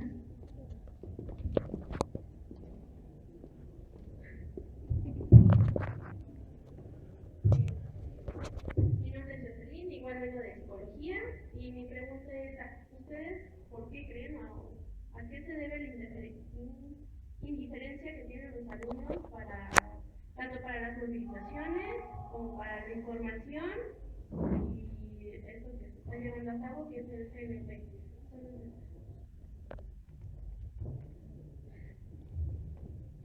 Yo le pediría que por favor empezáramos a cerrar esa ronda de preguntas porque no el tiempo nos va a alcanzar, ¿no? Y si nos da más tiempo que podamos abrir otra. ¿Sí? Bueno, con respecto a la pregunta del compañero que estaba por aquí, de los consejos, ¿no? De los consejos de las escuelas y del Consejo General, hay que ver la conformación de los consejos técnicos consultivos, ¿no? ¿Quiénes conforman los consejos técnicos consultivos? Para empezar, el director como presidente del consejo. Voy a poner el ejemplo de mi escuela de la Psiquia, ¿no? Está el director como presidente, están los tres subdirectores, académico, administrativo y de servicios escolares, me parece.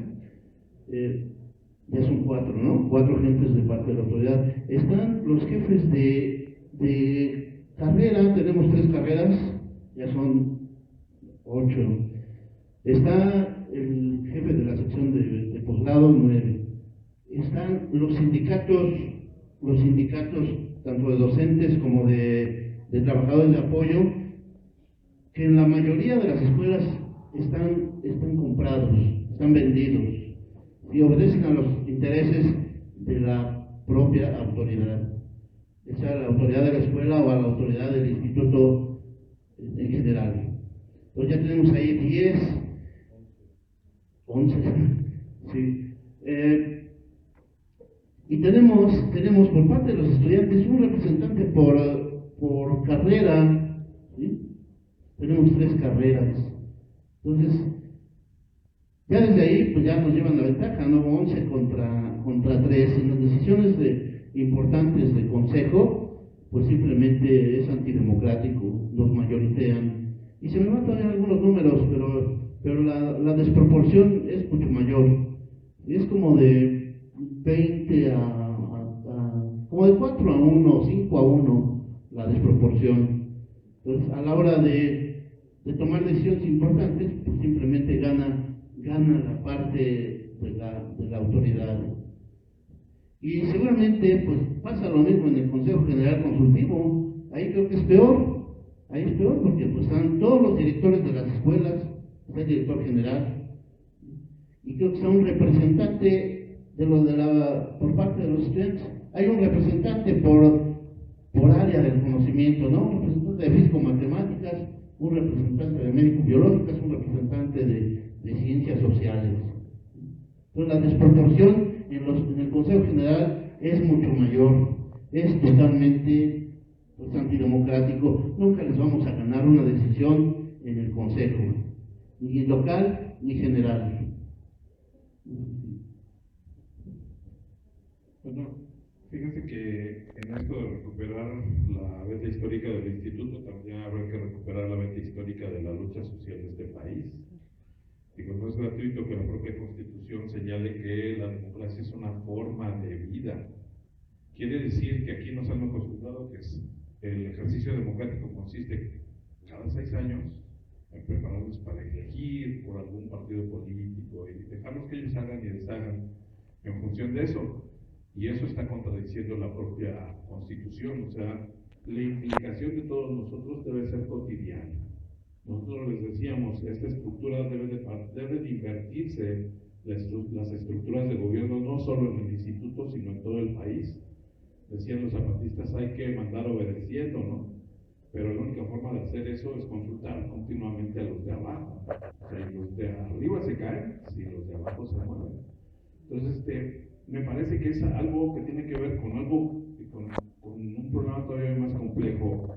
Recientemente la OCDE dio a conocer una encuesta, yo creo que es esta misma semana, sobre la percepción y la calidad social que tienen los países.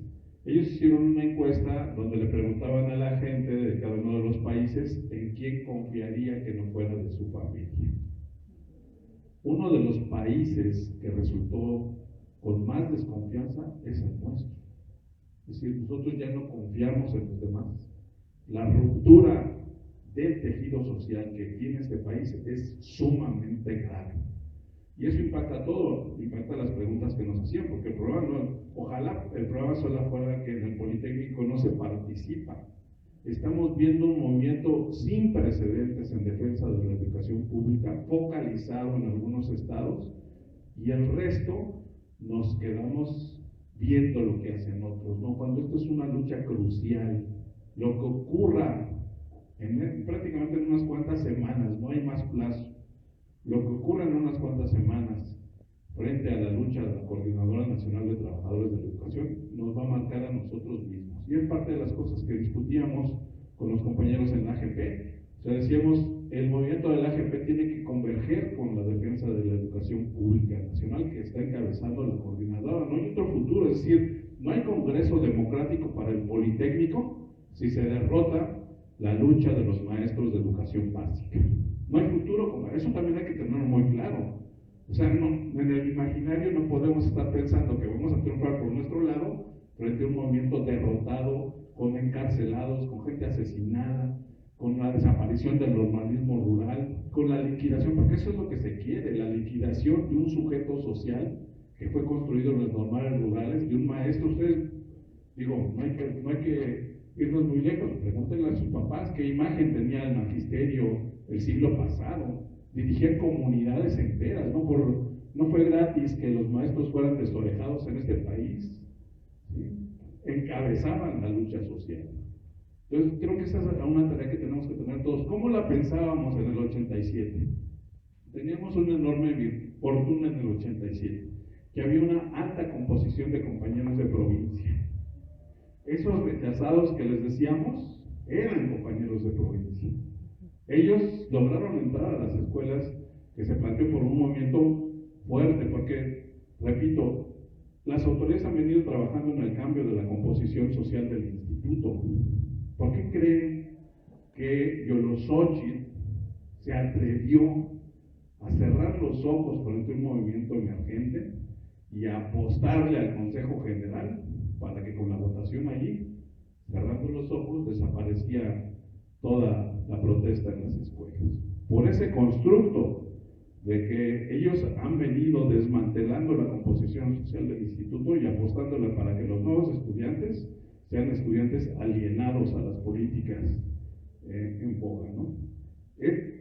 Nosotros pensábamos y lo practicábamos por una conducta social, o sea, había que comprometerse con el de al lado. Por eso estaba la cuestión de las becas económicas, de las becas alimenticias, de las actividades grupales. Era impresionante ver, y digo, guardando las diferencias con el 2014 y 2016, si uno recorría el paro en Zacatenco, veía, en el caso de la escuela de FM, de Físico-Matemáticas, fórmulas donde se expresaba la democratización del instituto, fórmulas matemáticas que explicaban por qué no al porrismo. Si uno avanzaba hacia el ESIME, en las carreras de ingeniería, había diagramas de flujo que explicaban a la base estudiantil, que eran la voz de la base estudiantil, explicando por qué el compromiso del movimiento, etc. ¿Sí? No fue gratis que la primera escuela pensada de medicina para el instituto fuera una escuela de medicina rural, ¿no? Tenemos todavía ese tipo de situaciones. Muchos compañeros que son egresados del Politécnico y que van a comunidades están sumamente expuestos frente a la violencia que está ocurriendo en este país. No es uno el caso de compañeros que incluso han sido asesinados en las actividades que desarrollan, ¿no? Entonces, me parece que ese tipo de situaciones habrá que irlas recuperando.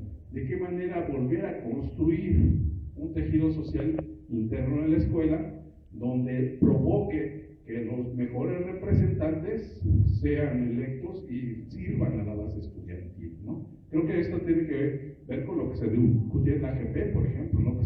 Con lo que se llegó a plantear de esa beta, de que los compañeros no fueran permanentes, que hubiese rotación en los representantes, que hubiese revocabilidad, ¿sí? Si alguien, como sucedió en el caso de la trampa que puso Pasnada a las vocacionales, la citan el domingo en la noche a firmar la abdicación del movimiento y les dicen no pueden salir porque si hoy no nos firman se pierde el semestre. Y esas transmisiones fueron en vivo. A mí me llamó mucho la atención la intervención del secretario académico donde les dice, si quieren no lo ponemos como lo estamos redactando para que no se oiga tan drástico, si quieren le matizamos a lo que les estamos proponiendo. Digo, las autoridades están muy claras en su papel, ¿no? ¿Y qué sucedió? Pues cuando los compañeros llegan a su comunidad, lo primero que les dicen es, tú jamás me consultaste para ver si yo estaba de acuerdo con esto. ¿Cómo eres mi representante entonces, no? Esa situación debe de recuperarse en el instituto. Debe de haber órganos paritarios. Esto no es nuevo. Repito, no solamente hay que fijarnos en nuestro. Universidades como la de Guerrero, la de Sinaloa, la de Guadalajara, la propia Universidad de Nuevo León, pasaron por experiencias de órganos paritarios. Hay un trayecto recorrido del movimiento estudiantil universitario en este país sobre el cual hay que aprender qué sí funcionó, qué no funcionó, y en función de la realidad que tenemos, ver qué modelo más nos convencería o incluso construir otro. Porque aquí también está este debate de si lo global debe de aniquilar lo local. Y lo estamos viendo en Europa, compañeros. Digo, es escandaloso, ese modelo es un fracaso. La perla de la corona que nos vendieron de la Unión Europea está naufragando por todos lados. Hay que ver las huelgas impresionantes en Francia, en pleno estado de sitio, con el pretexto de esta situación de que ahí vienen los terroristas combatiendo a la movilización estudiantil y de trabajadores en contra de la reforma laboral que a nosotros ya se nos impuso. O sea, ese modelo, esa aspiración no existe en el mundo global. Tenemos derecho a una vía propia que nos inserte de una manera justa en ese modelo. Lo que no hay derecho es que este gobierno nos condene, porque lo estamos viviendo en la educación básica, a tener un perfil para ser empleados de maquiladoras, como nuestra máxima expresión. ¿Cuántas patentes del Instituto Politécnico Nacional no avanzan porque chocan con los intereses de esa globalización que no nos favorece? ¿Por qué nos incentiva en el Politécnico carreras que están demostrando mucho éxito como la de robótica? Tenemos premios en todos los niveles y no existe una respuesta de las autoridades con mucha seriedad para que desde la primaria, desde la secundaria, haya ese tipo de formación. Otra de las situaciones que creo que es fundamental, que ustedes lo están planteando aquí, es esta cuestión de cómo le hacemos para construir experiencias propias. Pues el Poli ya las tiene, ¿no? Habrá que recuperar, por ejemplo, las brigadas multidisciplinarias que funcionaron en el Ajusco en el 68, ¿no? Las brigadas estudiantiles yendo a pie de fábrica en el 68, repito, por eso fue la represión del 2 de octubre. No, el gobierno no iba a permitir que se transitara de un movimiento estudiantil a un movimiento popular y de trabajadores desbordado en este país. Entonces, me parece que hay cosas sobre las que nosotros podemos aprender. Yo llamaría a eso, tampoco hay que ver como si mirar al pasado nos resuelve el presente o el futuro. Es cierto, hay que darle continuidad, pero hay que contextualizarlo, ¿no? ¿Por qué no se participa? Repito, ahí está una de las explicaciones. No es posible, compañeros, que en este país nos estemos dando cuenta que estamos en guerra. Hay una guerra en este país y nosotros ponemos la sangre y el pellejo. ¿Cuántos de ustedes no reciben en sus correos, en sus redes, las denuncias cotidianas de jovencitas secuestradas, de niños desaparecidos, de gente asesinada, y no nos conmovemos. Más de 100,000 muertos, o sea, ni en las peores dictaduras del Cono Sur sucedió eso, ¿no?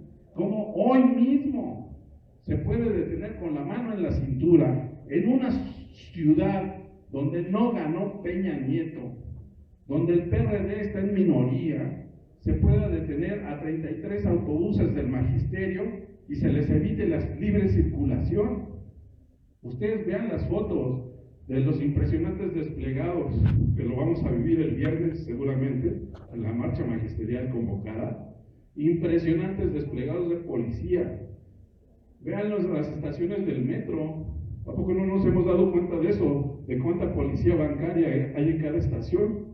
¿Y a poco eso sirve para nuestra seguridad? ¿A poco eso disminuye los asaltos en los vagones? ¿A poco eso inhibe la cuestión del terrorismo social? Entonces, ¿para quién está funcionando ese tipo de administración? Y bueno, eso creo que es parte de esa indiferencia. Necesitamos recuperar lo colectivo, no hay otra forma. Si no nos atrevemos a discutir grupo por grupo este tipo de temáticas, repito, va a ser una nata la que esté enterada, pero la base sigue al margen. Yo les decía, en el ESIME nosotros parábamos un mes antes del movimiento de los compañeros del ESIQUE. Nos fuimos a paro el 23 de octubre y duró hasta el 11 de diciembre. En medio paro, los compañeros de los últimos semestres nos emplazaron. Así, ¿saben qué? Está en peligro nuestro egreso, ¿no? Vamos a ponerlo a consideración. ¿Y qué les dijimos? Sí, vamos a hacer un referéndum grupo por grupo, pero la única condición es que lo que discutamos tenga que ver que cualquiera de las dos vertientes implique seguir en la lucha. ¿Y qué se puso a discusión en el ESIME? Uno, seguir el paro como estaba, o seguir un paro activo con participación estudiantil en las movilizaciones. ¿Y saben qué ganó? Pues seguir en paro, compañeros. ¿Por qué? Por esa, demostrarles que el movimiento venía creciendo, tenía prácticas innovadoras, llevábamos brigadas masivas a las escuelas, funcionaba para tirarle el ajedrez a las autoridades, íbamos consiguiendo cosas que la gente, la base estudiantil se metía, donde viene de nueva cuenta, por ejemplo, esto de las bocas, ¿no? ¿Qué tenemos que hacer? Ese no es un problema del poli, ese es un problema de las autoridades. Yo quiero comentarles para finalizar, espero que hayamos podido contestar las dudas y de nueva cuenta, pues seguramente este evento habrá que repetirlo con temáticas ya después más específicas, pero el Mancera, el gobernador de Hidalgo, el gobernador de Morelos, el gobernador de Tlaxcala, el gobernador del Estado de México ya se nos adelantaron, compañeros. Ellos anunciaron recientemente un programa para que, con todo bombo y platillo, el siguiente año escolar no quede, según ellos, ninguna persona sin atender en el área central del país. ¿Qué proponen? Ellos propusieron varios mecanismos. Van a becar a alumnos que tengan que transitar de un estado a otro y que hayan sido aceptados en instituciones. Y ellos dijeron, ya hicieron un cálculo, no tengo a la mano, pero lo pueden buscar, lo pueden googlear y localizar el proyecto. Ellos hablan de un número de miles de alumnos que son los que se requeriría aceptar como de nuevo ingreso en bachillerato. ¿Y saben qué dijeron?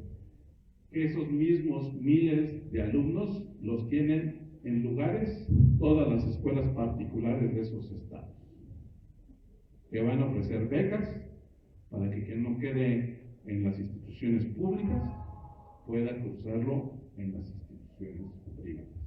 Y por eso nosotros decimos, yo soy docente en el Estado de México en educación básica. Estoy a cargo de un proyecto de investigación educativa de desarrollo de tecnología en secundaria. Nosotros decimos, pues esa es la privatización de la educación. A un docente se nos está vendiendo que seamos idóneos, tomando cursos en el TEC, tomando cursos en la Universidad del Valle de México, tomando cursos en instituciones privadas que qué demonios saben de formación docente. ¿Qué saben? ¿Cuándo formaron docentes para educación básica? ¿Qué saben de lo que necesita mi alumno que viene sin comer a la escuela?